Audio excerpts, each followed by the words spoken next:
भारत में समुद्री भोजन के प्रोडक्शन को बढ़ाने के लिए बनाया जा रहा है एक समुद्र, वह भी रेगिस्तान के बीचों बीच।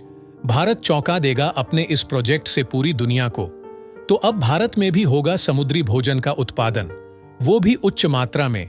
दुनिया वाले हैं हैरान कि आखिर भारत यह कैसे कर पा रहा है।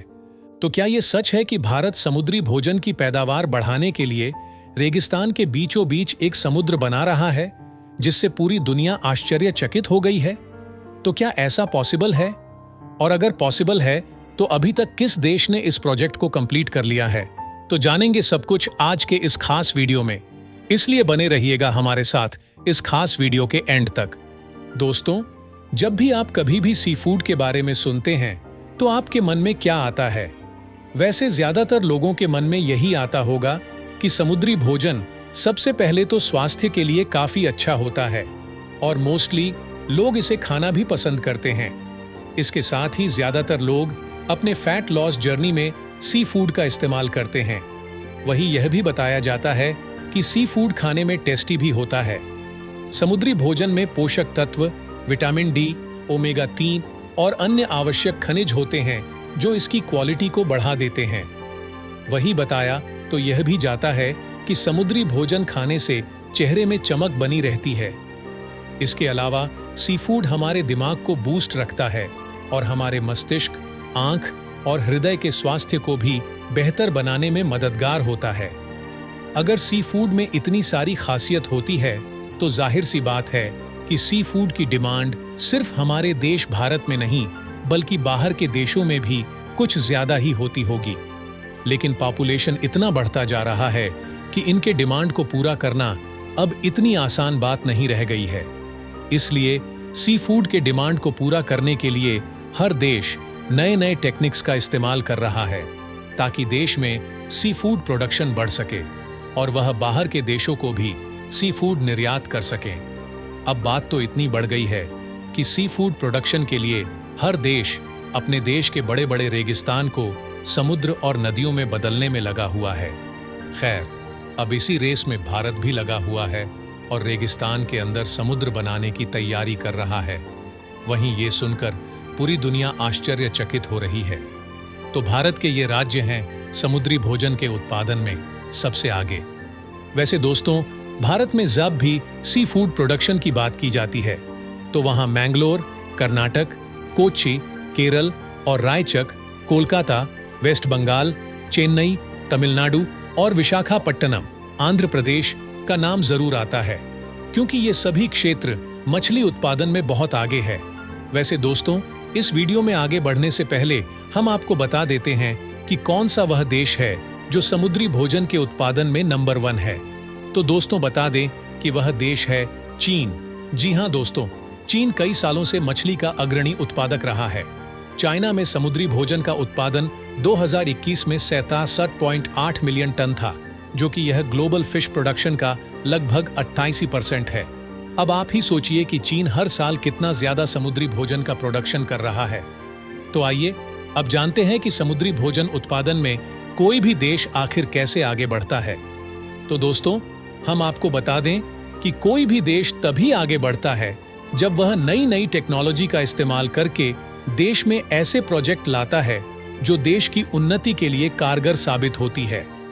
वहीं अगर बात करें समुद्री भोजन के उत्पादन के क्षेत्र में प्रगति करने की तो इसके लिए किसी भी देश को समय के साथ प्रोडक्शन के तरीकों को बदलना होगा और देखना होगा कि आखिर प्रोडक्शन के दौरान क्या कमी रह जा रही है, और जब कमी पता चले तो उस पर प्रॉपर तरीके काम शुरू किया जाना चाहिए। वहीं यह भी ध्यान रखना चाहिए कि समुद्री भोजन में वैरायटी हो, क्योंकि अगर वैरायटी होगी तो डिमांड भी बढ़ेगी। इसके अलावा समुद्री भोजन उत्पादन के सेक्टर में जो भी इम्प्रूवमेंट किए जाने हैं उन्हें करवा देना चाहिए। खैर, हमारा देश भारत भी इन सभी बातों को फॉलो कर रहा है और रेगिस्तान के बीचों बीच समुद्र बनाने के प्रोजेक्ट में लगा हुआ है। खैर, चीन ने सी फूड प्रोडक्शन के क्षेत्र में कई सुधार किए, जिससे चीन के समुद्री खाद्य उत्पादन में रिमार्केबल इंक्रीमेंट हुई और देखते ही देखते दुनिया का नंबर 1 समुद्री भोजन उत्पादक देश भी बन गया। इसके साथ ही चाइना समुद्री भोजन उत्पादन में इतना आगे इसलिए बढ़ गया क्योंकि 1980 के दशक के मध्य में जलीय कृषि का विस्तार शुरू हो गया था। वहीं चाइना की जीडीपी बढ़ने के कारण और देश में सी फूड में ज्यादा वैरायटी होने के कारण भी लोग इसका कंजप्शन ज्यादा मात्रा में करने लगे, जिससे डिमांड भी बढ़ने लगी।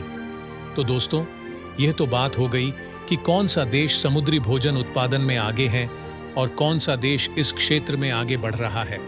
चलिए आइए जानते हैं कि क्या समुद्री भोजन की पैदावार बढ़ाने के लिए रेगिस्तान के बीच में एक समुद्र बनाया जा सकता है या यह सिर्फ एक मिथ है। दोस्तों, जापान में एक आपदा आई थी और ये आपदा आने के बाद जापान में अपशिष्ट जल जमा हो गया था। वहीं अगस्त में जापान ने 1.34 मिलियन टन अपशिष्ट जल का कुछ हिस्सा धीरे धीरे प्रशांत महासागर में छोड़ दिया था। इससे वहीं चाइना और रशिया के साथ एक राजनयिक विवाद भी शुरू हो गया था, जिससे दोनों ने जापान से समुद्री भोजन के आयात पर पूरा बैन लगा दिया। यानी कि जापान से इन दोनों देशों में अब कोई भी सी फूड नहीं आना था। अब आप ही सोचिए कि चीन में जहां एक और सी फूड की इतनी डिमांड है, वहां अगर ऐसी सिचुएशन आ जाए तब चाइना क्या करेगा। खैर, चीन ने एक तरकीब सोची और वह तरकीब थी रेगिस्तान के बीच में नदी बनाना और वहां पर मछली, केकड़े और कई अलग अलग वैरायटी के मछलियों का उत्पादन करना। शुरू में यह काम इतना आसान नहीं था और लोगों को लगा कि यह काम पॉसिबल भी नहीं है, लेकिन बाद में जब यह प्रोजेक्ट पूरा हुआ तो लोगों के होश उड़ गए। वाकई में यह प्रोजेक्ट काफी बेहतरीन है, क्योंकि इस प्रोजेक्ट से मछुआरों को अच्छा रोजगार मिलता है, जिससे उनकी जीविका अच्छे से चलती है। खैर, अब भारत भी समुद्री भोजन की पैदावार बढ़ाने के लिए रेगिस्तान के बीच में एक नदी बना रहा है, जिससे हमारे देश भारत में भी समुद्री भोजन का उत्पादन उचित मात्रा में हो सकेगा। इससे हमारे देश के सभी मछुआरों को रोजगार मिल सकेगा, क्योंकि आपको पता है कि सी फूड का डिमांड आजकल कितना ज्यादा है।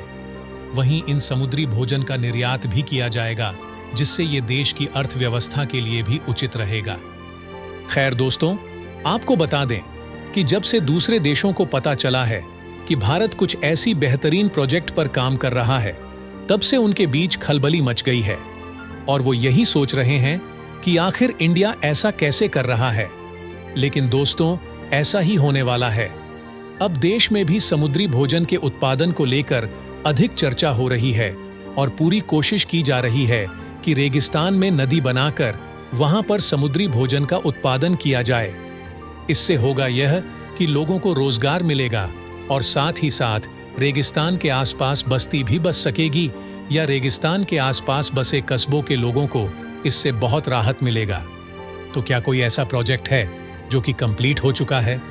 दोस्तों, उत्तर पश्चिमी चीन के गांसू प्रांत के बैयिन शहर में जिंगताई काउंटी टेंगर रेगिस्तान के दक्षिणी किनारे पर स्थित है।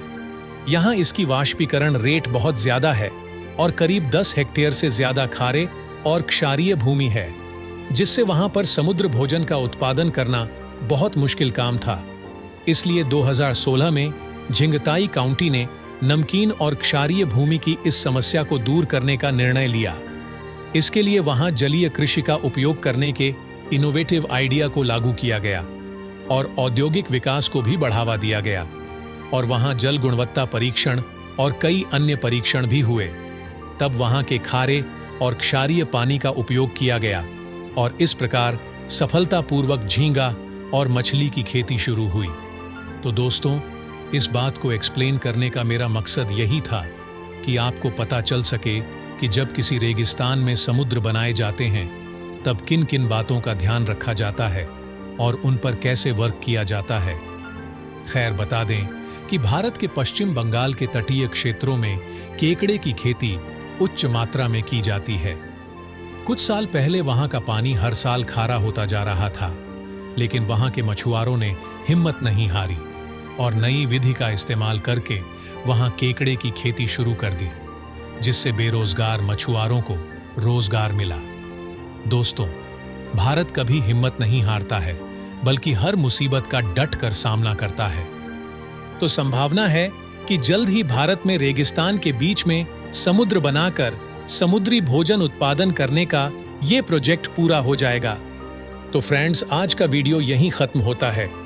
आशा करते हैं कि आपको हमारी यह वीडियो अच्छी लगी होगी, और अगर आपको हमारी ये इन्फॉर्मेटिव वीडियो अच्छी लगी हो तो प्लीज 1 लाइक और सब्सक्राइब करना मत भूलिएगा। And thank you so much for watching.